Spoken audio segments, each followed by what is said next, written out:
You hear that it's a cell that grows too fast and it's a mutated cell.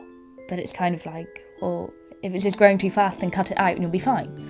And you're thinking, well, there's surely something that they can do. And then you get told it's a severe cancer, it's aggressive. You just don't understand quite the severity of everything that's going on. And then you get told of all the different procedures and you're just thinking to yourself, well, I don't know what you're thinking to yourself. It's kind of, you just go into this state of mind where you just don't understand what's going on.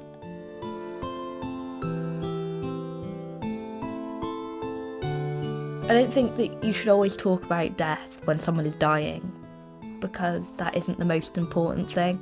I think what's most important is that you're actually making the most of the time that you have left. You want to talk to them about such insignificant things like, will you do my hair? Will you brush it for me? And will you put on my makeup or things like that? But then they're in too much pain to do it. And you just keep getting these questions of, why is this all happening to me? I wanted to be able to talk to her about everything and she would try her best. But she didn't know the answer to my questions. And then you think, well, what can I do to help you?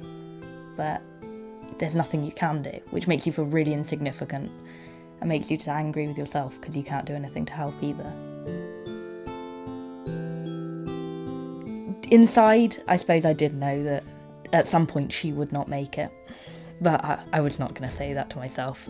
Because at the time you don't think that you're watching that person die. You're thinking you're just going on and you're seeing that person, you think they're overcoming what they've got. You don't think you're genuinely watching their last few months or their last week. And you don't think that the day before they aren't going to be there for you that evening.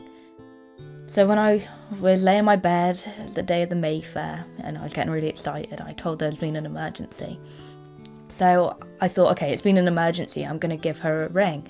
And they said, no, Dani, you can't talk to her right now. And I was thinking, you can't tell me what to do. She told me I can call. So at that point, all these questions are going through your head. Is she okay? Am I going to see her again? Are we going to hug? What's going on?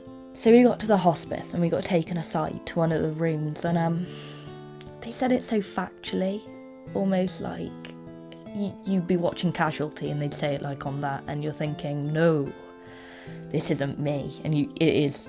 They say an out-of-body experience, and it really was, because I felt like I was watching something that wasn't quite real.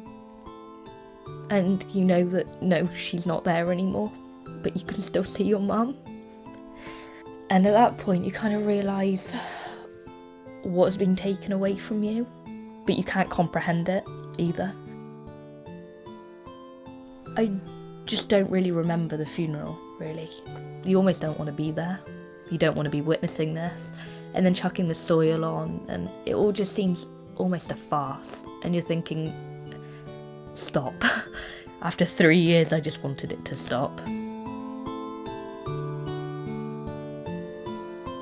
You can be happy doing something that you enjoy, but then at night cry because they're not there anymore. That doesn't mean that you're a depressed person, and that doesn't mean that you're a constantly happy and you don't think about them person. I think that you just need to have a balance of being happy with what you enjoy, but then you can also have that time to yourself to grieve for what you've lost. I mean, there's nothing wrong with that. Recently I've had my prom, and I had to go dress shopping with my dad, which I enjoyed, but you don't usually take your dad dress shopping. You take your mum and you get to look at all the pretty clothing, and then you'd look at one and then you wouldn't like it, so you'd go look at another and then you go straight back to the other one. It was strange though, because you get yourself all dolled up and it's a time when you really do look like a woman, sort of thing, and you step out and you kind of want your mum to be there to like hold your hand and tell you that you look lovely and that you're gorgeous, but it's kind of hard because she isn't. But you know that she would also be very proud of you. And she would have enjoyed it. I think me and my dad have got closer together through it, because he has to be there for me and he has to take on such a role, and he's done perfect. He's done so well, and he's always been there to support me. She just finished her nurse training at that photograph. She looks beautiful in that one. My mum brought me up to love life, live it in the moment sort of thing. Really enjoy what you're doing and have fun, have a positive attitude. And I feel closer to her when I'm like that than when I'm sad.